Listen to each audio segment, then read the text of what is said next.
Si Dieu veut, on va essayer de dire quelque chose dans la paracha de Chukat. Pourquoi on l'appelle Chukat? Parce que Chukat, ça veut dire un décret sans raison. D'accord? Rashi, il dit Al teharheru ahareha. Il ne faut pas commencer à réfléchir pourquoi vous ne comprenez pas. D'accord?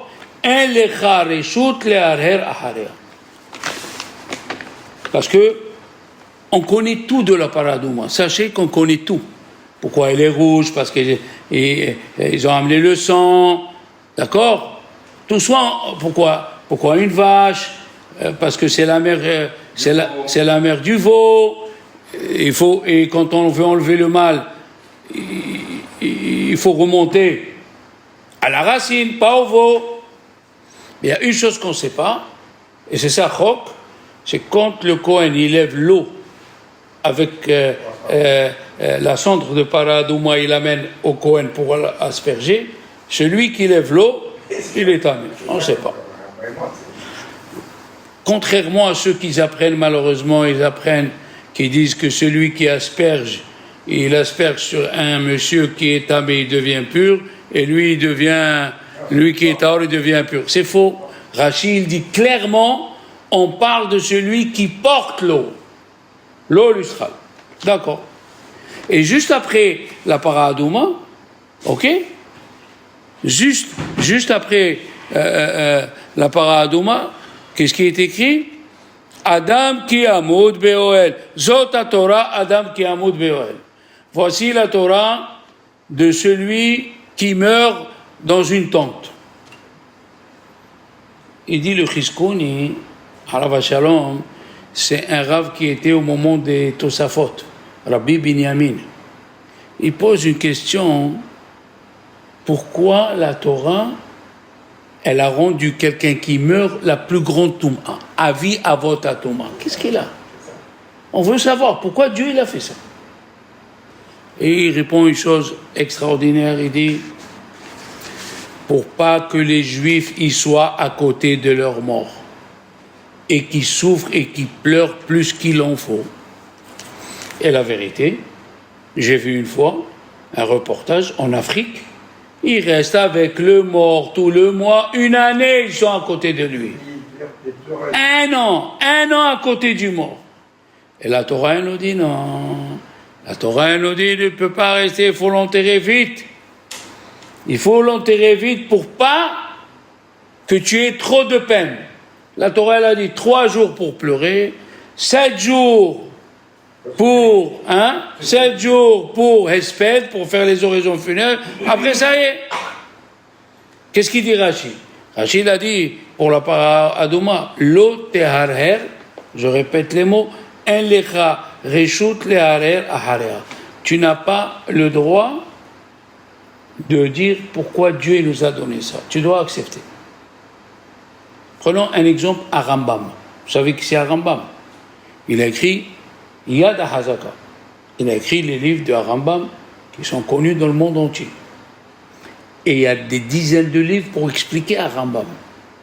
Alors il dit le savant Mino Bardok, est-ce qu'on peut dire si quelqu'un il est à Rambam, il dit il a oublié une halakha, qui est écrite dans la Gemara.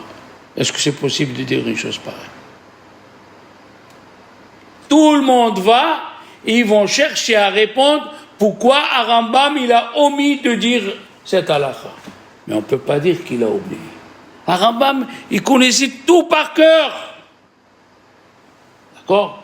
Alors si sur un Rambam on ne peut pas dire, qu'il a oublié une halakha, la même chose sur Akadosh Baruch Hu, tu ne peux pas réfléchir et dire pourquoi. Non? D'accord?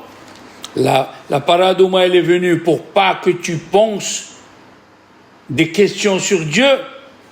Et juste après que c'est écrit, si un monsieur il meurt, Zot Torah Adam ki amud be'oel, même pour la mort ne pose pas de questions. La mort aussi, elle est réfléchie par Dieu. C'est lui qui a donné Hachem Natan, Hachem Lakah, Yhi Shem Hashem Mevorach. Le Admour de Siget, alav shalom, il a perdu une fille jeune. Et quelques mois après, pas quelques mois, les gens sont venus, ils lui ont dit, on voit que ça fait une semaine que tu as perdu ta fille, tu n'es pas tellement peiné. Il lui a dit, amenez-moi la bouteille de lait. Il a pris la bouteille de lait, il a dit, regardez, c'est quoi la date d'expiration? Telle date. Après telle date, qu'est-ce qui devient le lait? Ito. Alors, il y a le temps pour tout, ils ont dit Chachamim. 3 jours pour pleurer, 7 jours pour faire des oraisons funèbres. Tu n'as pas le droit de dire, et pourquoi et parce que. Tu n'as pas le droit, tu n'as pas le droit. Tu ne peux pas dire que Dieu t'a oublié. Comme tu dis ça sur le Rambam, tu ne peux pas dire sur Dieu. Il y a un Admour qui s'appelle le Admour de Kloisberg. Il est chassidé Tzons. Chassidim de Tzons. Pendant la guerre, il a perdu 11 enfants et sa femme. 11 enfants. Un Admour terrible. Le dernier jour, ça s'appelle la longue marche, ils les ont fait sortir pour marcher avant que les Américains viennent pour qu'ils meurent. Après qu'ils ont marché 12 heures, que même les Allemands, ils se sont reposés. Un juif, il a dit au Admour de Klotzberg, il lui a dit, Arav, maintenant que mon copain il est mort, pour vivre, je peux prendre un morceau de viande pour vivre. Comme ça, il a posé la question au Admour de Klotzberg. Il lui a dit, tu as le droit, mais ce que tu vas faire Chilul Hashem. Il lui a dit, quel Chilul Hashem? Parce que les Allemands, ils nous prennent, ils disent, on est les fils du Satan. Si tu manges, ils vont dire, on avait raison de tuer les Juifs. Et ça, c'est pire que si tu prends un morceau de viande de ton frère pour vivre. Il est revenu en Israël, à Natania. Il s'est remarié et il a eu 11 enfants. Et il a fait un hôpital, il a dit, cet hôpital, il sera pour les Juifs et les Goïms. Personne ne doit souffrir. Alors ils lui ont dit au Admour de Kloisberg, ils lui ont dit, comment tu fais pour rester serein? Et là, il a sorti un chidouche. Il a sorti un chidouche. Tous les matins, on dit après Baruch She'amar, Ki hu amar vayehi, otziva vayamot. C'est lui qui a dit que ça sera, et celui qui a dit que ça tiendra.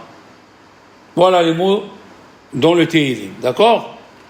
La Gemara dit, chaque fois qu'il y a le mot vayehi, c'est un langage de malheur. Vehaya, c'est un langage de joie.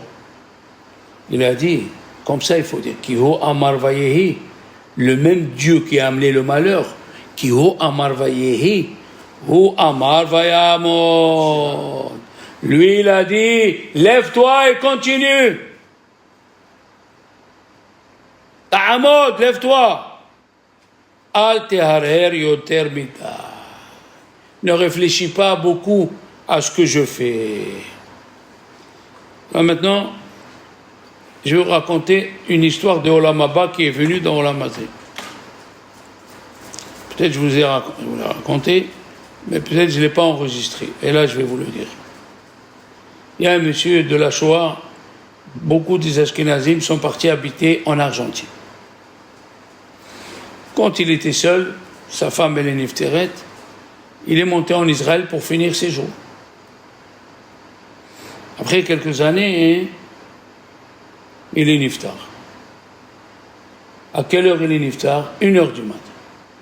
Et ils sont venus, la Hevra Kadisha. C'est assourd de laisser un mort à Jérusalem. Donc la Hevra Kadisha, ils étaient 5. Ils ont appelé des gens qui étaient à côté. Ils ont trouvé 4. Ils ne trouvaient pas le 10e pour faire Kaddish. Après une demi-heure d'attente, ils ont trouvé le 10e. Il a dit, je viens, vieux. Il les a accompagnés. Ils sont arrivés au cimetière, ils ont fait le Kaddish, tout. Ils sont retournés à Mea She'arim, il était 4h moins quart du matin, 4h. Alors le chef de la Hevra, tout le monde était fatigué. Il a dit au dernier, je ne vous connais pas. Comment vous vous appelez? Il a dit, je m'appelle Gansfried. Voilà ce qu'il a dit. Et il est parti. Qu'est-ce qu'ils ont trouvé dans ce qu'il a laissé, ce Hassid? Ils ont trouvé le Kitzur Shulchan Aruch, où il a étudié pendant 70 ans, où les pages étaient déchirées, et qui c'est l'auteur du Kitzur Shulchan Aruch, Rabbi Shlomo Gansfried.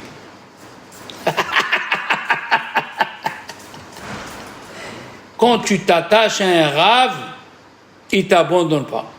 Rabbi Shlomo Gansfried. Léon, Rabbi, il est venu accompagner celui qui a étudié ses livres. La Gemara dans Yerushalmi, elle raconte la même histoire. Il y a un Talmid Chacham, il est mort. Et tout le monde est venu l'accompagner. Et il y avait une femme. Elle pleurait, elle pleurait, elle pleurait. À la fin, le Rav lui a dit, qui tu es? Il lui a dit, je suis Masechet Hagiga. Comment? Il lui a dit, toute sa vie, il a répété Masechet Hagiga jusqu'à qu'il m'a matérialisé. Et voilà. Quand tu t'attaches à un Rav ou un... D'accord? La même chose, il y avait un juif en Roumanie. Tous les jours, il étudiait le Al-Shikh. Hakadosh. Rabbi Moshe Al-Shikh. Un vendredi soir, il rêve. Rabbi Moshe Al-Shikh, il lui dit, sors de l'Allemagne ce soir. Ils vont fermer les frontières à minuit. Prends ta femme et tes enfants. Il a pris sa femme et ses enfants. Il est arrivé à la gare. Qu'est-ce qu'il dit le chef de gare? Un Allemand. Il lui a dit, tu as de la chance, c'est le dernier train qui va passer à la frontière. Il est monté, il est arrivé en Roumanie, il a eu la vie sauve. Tu t'attaches à un rave, le rave, il ne t'abandonne pas. Maintenant, la même chose, il dit le Ramban, Rabbi Moshe Bar Rahman, dans Parashat Re'eh. Qu'est-ce qu'il dit? Banim atem lachem elokechem, vous êtes les enfants de Dieu, lo titkodedu. Il ne faut pas vous faire des entaillades de sang. Lo titkodedu. Ki am kadosh atal Elohecha, parce que tu es un peuple saint. Quelle relation entre le début du verset et la fin du verset? Il a dit, comme Dieu il est saint, tout juif qui meurt, Akadosh Baruch Hu fait attention même quand il meurt. Je vais vous expliquer, je vais vous donner un sod, je vais vous donner un secret. Il a dit à Rizal, même quand on dit, voici les juifs qui n'ont pas Chelek le Olam Haba, il y a deux choses dans un hôtel. Vous savez, dans l'hôtel, il y a les chambres et il y a le lobby en bas. Vous savez ce que c'est le lobby? La salle d'attente. Même quand on dit qu'un juif n'a pas Chelek le Olam Haba, Chelek, ça veut dire qu'il n'aura pas sa chambre. Mais il sera dans le lobby. Il sera dans la cour de Olam Haba. Parce que finalement, c'est un fils de Dieu. Ki am kadosh ata l'Hashem Elokecha. On n'a pas le droit de s'entailler pour les morts. Mais on a le droit de se donner, de se gifler qu'on n'a pas profité de son Rav. Rabbi Akiva, quand il est mort, Rabbi Elazar ben Orkanos, il se frappait les joues. Il se frappait, il a eu du sang. Et le Tosfot, il dit, mais c'est écrit dans la Torah, l'otit godedou, faut pas vous entailler. Il a dit, faut pas vous entailler pour le mort. Mais pour toi, tu n'as pas trouvé le temps de profiter de ton rave, il faut t'entailler la tête.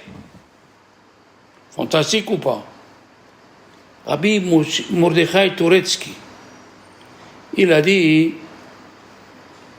il a perdu un enfant avrech, ça veut dire jeune homme, 24 ans, 25 ans. Et après, il a marié un petit-fils. Il était content. Il dansait et tout. Ils sont venus, lui ont dit, tu n'as pas de cœur. Tu as perdu un fils. Alors il a dit, vous pensez que moi je ne suis pas en chair et en os et du sang. Vous croyez que je ne sens pas. Mais je vais vous dire quelque chose. Chez les Ashkénazes, après qu'on casse le verre au mariage, qu'est-ce qu'ils disent les gens? Mazal Tov! Rabbi Ovadia Yosef, il a dit, il faut faire un peu de temps entre casser le verre et dire Mazal Tov. Mais les Hasidim, ils n'écoutent pas Rabbi Ovadia Yosef. Les Hasidim, dès qu'on casse le verre, ils disent Mazal Tov. Si tu as la Emouna, tu dois savoir que tout ce que Dieu y fait, c'est pour le bien. Kol man de Avid Rahamana, l'étav Avid. On a vu hier dans la Gemara, Léon, Shmuel, qu'est-ce qu'il a dit? Yumat Hamet. Pourquoi Yumat Hamet? Il a dit, Mammon, des fois Dieu te prend l'argent, il te prend pas. Il te prend pas la vie. Il a dit, le Imre Emet, c'est le Admour de Gour. Chez le Moïse Melech, il a dit, Tenu Sechar la Oved. Donner de la liqueur à celui qui veut se tuer. C'est de là-bas qu'on a appris qu'on donne à manger à celui qui est condamné à mort, on lui dit, ce que tu veux, on te donne. C'est écrit, Tenu Sechar la Oved. Mais après, c'est écrit, Veyayin le mare nefesh, et donner du vin à celui qui est très angoissé. Il a perdu quelqu'un dans la famille. Donne-lui du vin. Il dit le Admour de Gour, mais lui donner du vin. Voilà, il boit du vin. Après 1 heure ou 2, elle revient, la deuil, il revient. À quoi ça sert de lui avoir donné du vin? C'est la question de Admour de Gour. Il va boire 7 jours du vin, 7 jours continu du vin, c'est pas possible. Il a dit, on lui dit comme ça. Il a dit, le roi Salomon, il a voulu dire comme ça. Bois du vin. Comme le vin, tu t'endors, tu oublies, après tu te lèves, tu es une autre personne, le deuil aussi il va passer. N'aie pas peur. Le deuil aussi il va passer. D'accord? Ils disent que c'est pas interdit pour le vin. Non. Le vin c'est permis. C'est la viande que c'est un minag. Les juifs du Yémen ils mangent la viande pendant les 7 jours. Les juifs marocains ils prennent ni viande ni vin. Minhag. Le Gaon de Vilna, il dit, écoutez bien, dans la Gemara de Yoma d'Aftet, c'est écrit pourquoi il a été détruit le premier Beth Amikdash à cause des 3 péchés capitaux.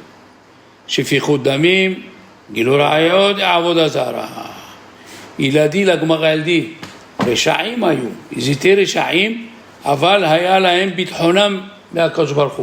Mais ils avaient confiance en Dieu qui ne fera pas attention. Comme ça au premier temple. C'est comme quelqu'un qui te dit, ça va, j'ai péché, ça va, il y a Kippour, qu'est-ce qu'il y a, il y a Kippour, tu vois, les réponses légères. Le deuxième Beth Amikdash, c'est écrit, il y avait Torah Ma'asim Tovim. Et pourquoi il a été détruit? C'est une ad hinnam. Oui, la haine gratuite. Qu'est-ce que c'est hinnam? Le grand devina, il dit une chose terrible. Il a dit quand quelqu'un est venu, il disait, celui-là il m'a fait, celui-là il m'a fait. On lui dit, tout ce que tu dis c'est faux. C'est hinnam, c'est pas lui, c'est Dieu. C'est ça, c'est une ad hinnam. Ils avaient la haine envers quelqu'un, alors que c'est pas quelqu'un qui lui fait. C'est Dieu qui fait les choses. Qu'est-ce qu'il dit le Baal Haïtour? Le Baal Achinour, pourquoi c'est péché de se venger? Parce que toi tu crois que c'est lui qui t'a fait. C'est lui qui t'a fait. Mais lui, il t'a rien fait. Hakol bidei shamayim. Qu'est-ce qu'il a dit David Ameller quand on est venu, on l'a maudit? Hein? Il a dit Hachem amarlo ki les David. Le rabbi de Toch. Le rabbi de Toch, c'est un rave, un admour d'une puissance mondiale. Et lui, il avait une ville entière au Canada, elle s'appelle Toch.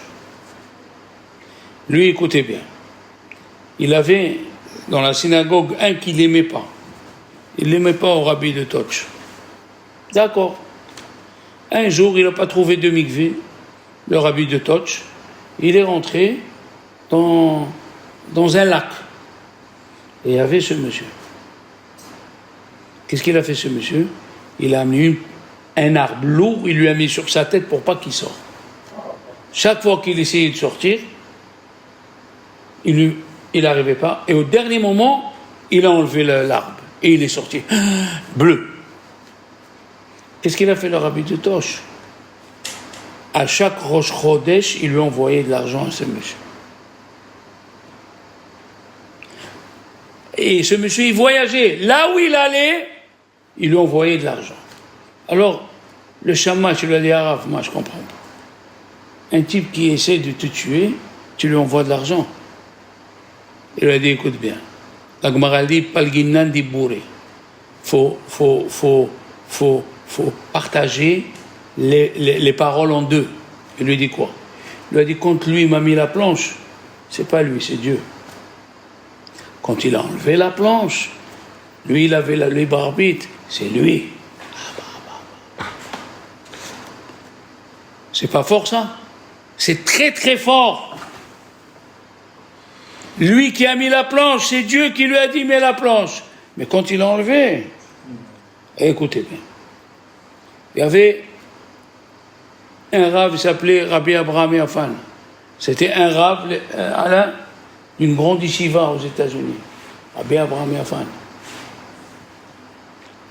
Et il y a un monsieur de la synagogue, il a invité pour le mariage. C'est qui tu as invité? Tu as invité un très grand rave. Et le monsieur, il a fait les Shiva Barachot sans donner une bracha à Rabbi Abraham Yafan. D'accord jusqu'ici?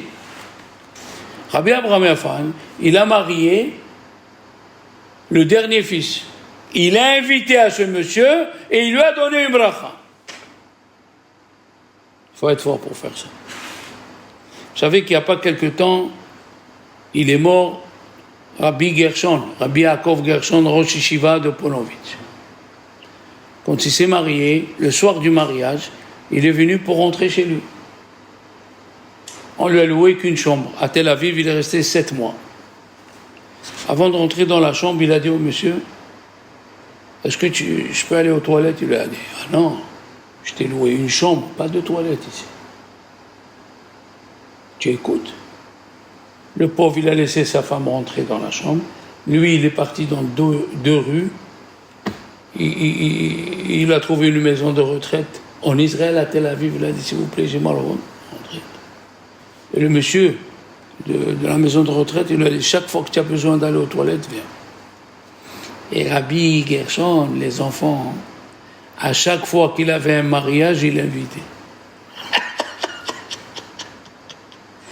Il lui a dit, son fils, tu l'invites à celui-là? Il a dit, oui. Il m'a loué une pièce. J'avais pas où aller. Il m'a loué une pièce pendant 7 mois. Ça, c'est la Emouna. Ça, c'est la Emouna quand tu sais partager les choses. Il y a un monsieur, il a vexé Rabbi Gershon dans sa jeunesse. Il l'a vexé. Après quelques années, ce monsieur, il est venu le voir. Il lui a dit, Arabe, je viens vous demander pardon. Qu'est-ce qu'il lui fait le Rav? Qu'est-ce qu'il lui dit? Ça a été difficile pour toi de venir, hein? Il lui a dit, très difficile. Il lui a dit, alors bénis-moi. Bénis-moi parce que tu as cassé ta mida. Bénis-moi. Le Midrash, il dit ici, Vayachanu benachal zared. Il dit, ne lis pas zared. Le dalet, il se transforme en tav. Vayanohu benachal zaret. C'est quoi zaret? C'est ça, zaret. 30 zaret, comme ça. 30 cm. Ça veut dire, entre Eretz Israël et là où ils étaient, il y avait un petit ruisseau de 30 cm. Et personne n'a traversé. Et c'est écrit dans la Torah, ils sont restés 38 ans sans que personne puisse passer. Qu'est-ce qu'il dit le Baal Shem Tov? Sans Dieu, tu ne peux même pas passer 30 cm. Avec Dieu, tu peux traverser la mer Rouge. Aïe, aïe, aïe. Eh oui. Bayahanu benahal zaret. Alors il dit, le Imre Emet, dans la paracha, c'est écrit qu'ils ont parlé du mal de Moshe et de Dieu, sur la manne, sur tout ça. Qu'est-ce qu'il lui a dit Dieu? Prends un drapeau et mets dessus un serpent en cuivre. Et tout celui, parce que Dieu il a envoyé les serpents et les scorpions. Alors il dit le Hiskouni, pourquoi c'est écrit Ha Nehashim, Ha Akravim, Nehashim et Akravim? Non. Il a dit les colonnes de nuée, ils aplatissaient le terrain, ils brûlaient les serpents et les scorpions. Maintenant que vous avez parlé du mal, qui c'est le premier qui a parlé du mal? C'est le serpent. Ils sont revenus, le serpent et les scorpions. Alors Moshe Rabbeinu a prié. Il a dit Dieu, mets sur un drapeau, tu mets un serpent en cuivre. Et tout celui qui voit le serpent en cuivre, il guérit. La Mishnah dans Rosh Hashanah, elle dit Vechi nahash memitum haye. Est-ce que c'est le serpent qui fait vivre ou qui tue? Bisman chez Israël, quand les Juifs ils regardaient là-haut, ils guérissaient. Et quand les Juifs ils regardaient en bas, ils mouraient. Imre il a posé la question, alors pourquoi il faut le serpent? Dès le début, Moshe dit aux enfants d'Israël, regardez là-haut pour guérir. Pourquoi tu lui dis, mets un serpent pour qu'il regarde le ciel? Mais enlève le serpent et dis-lui directement qu'il regarde le ciel. Quelle question fantastique. Écoutez bien. Hanina ben Dossa, dans la Gemara de Brachot, on l'a fait ensemble. Il y avait un serpent qui tuait dans sa ville. Qui sont venus, ils lui ont dit Arod. Il a dit où il est le serpent? Il a dit voilà le trou. Il a mis son pied, le serpent il a mordu Rabbi Hanina ben Dossa, le serpent il est mort, et Rabbi Hanina ben Dossa il a pris le serpent, il l'a mis sur son dos, il l'a amené au Beth Midrash. Il a dit les enfants, c'est pas le serpent qui tue, c'est le péché qui tue. Comme ça il dit, le Imre Yemet, qu'est-ce que Dieu il a fait? Il leur a mis le serpent, pour dire, vous croyez que le serpent il tue? Le serpent il fait vivre aussi. C'est faux ce que vous pensez. C'est pour ça qu'il fallait le serpent. Pour leur enlever de la tête, c'est pas le serpent qui tue. Le serpent, il peut faire vivre. Et alors, c'est quand tu vois en haut, quand tu vois le ciel, tu guéris. Aïe, aïe, aïe, aïe, aïe. Parce que l'habitude de Dieu, c'est de réparer la mer avec la mer. Quelque chose d'amer.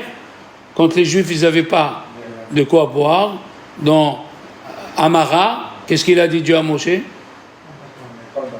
Prends un arbre. Et il était amer, cet arbre. L'arbre, il est amer, et c'est ça ce qui fait Dieu.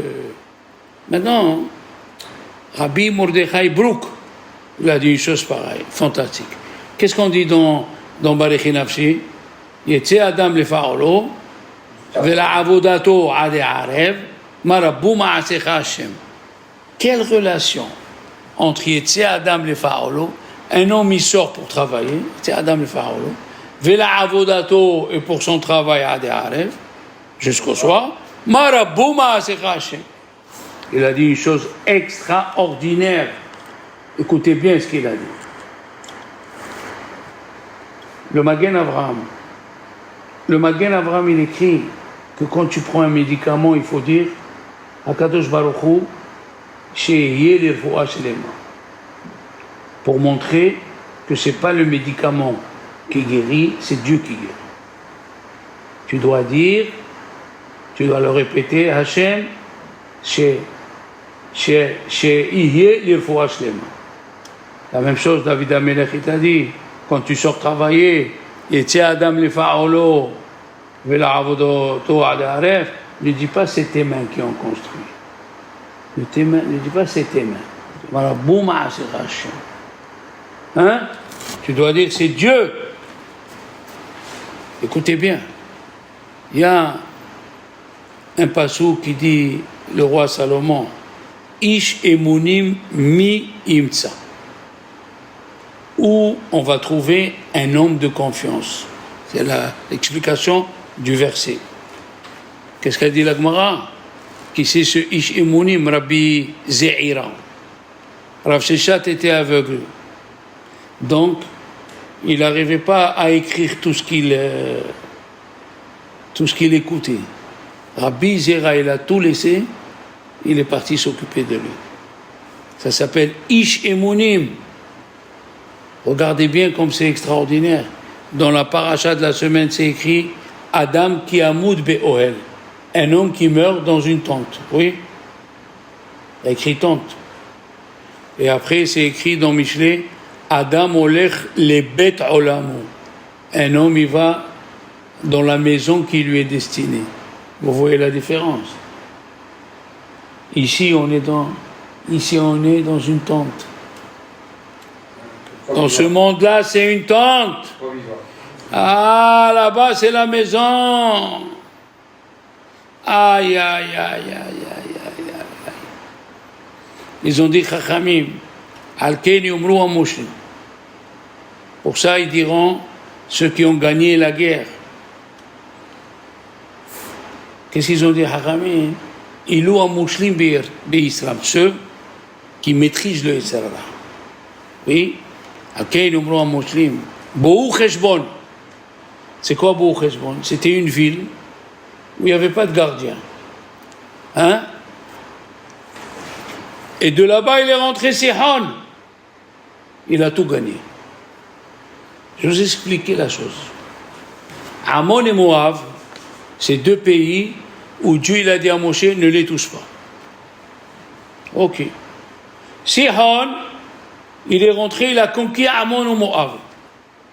Il lui a dit, Moshe, maintenant tu peux aller faire la guerre contre Sihon. Les Sihon Melech Mori ou l'Og Melech Bashan.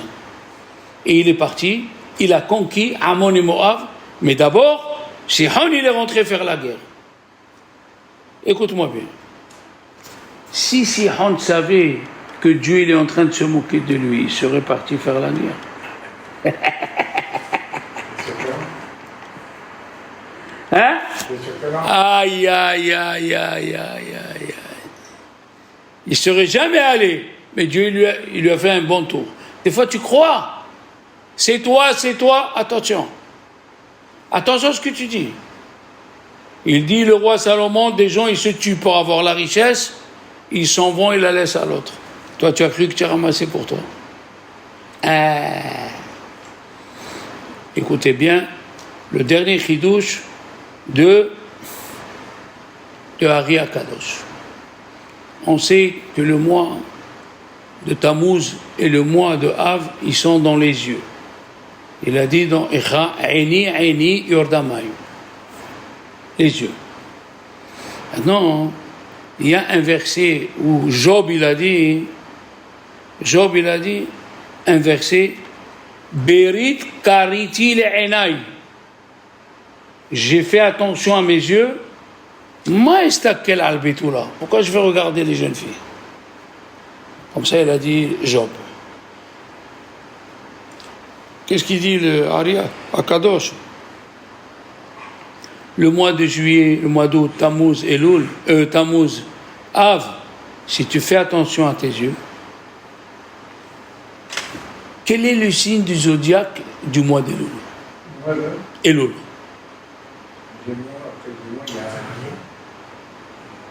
Tishri, c'est la balance. Et Elul, c'est Betula. Il a dit, Harry, si tu fais attention juillet, août, à tes yeux, tu n'auras pas peur de Elul. Aïe, aïe, aïe. Berid karati le'inai. Ma estakel al Betula. Et Harry Akadosh, le Megalé Amoukot, excusez-moi. Megalé Amoukot, il donne une preuve. Dans la Torah, comment il s'appelle le Tzarara? Zevouv. Qu'est-ce que c'est Zevouv? Les mouches. Où il y a le plus de mouches dans l'année? Juillet, Faites attention au mois de juillet-août. Voilà mes amis. D'accord. Un petit Dvar Torah.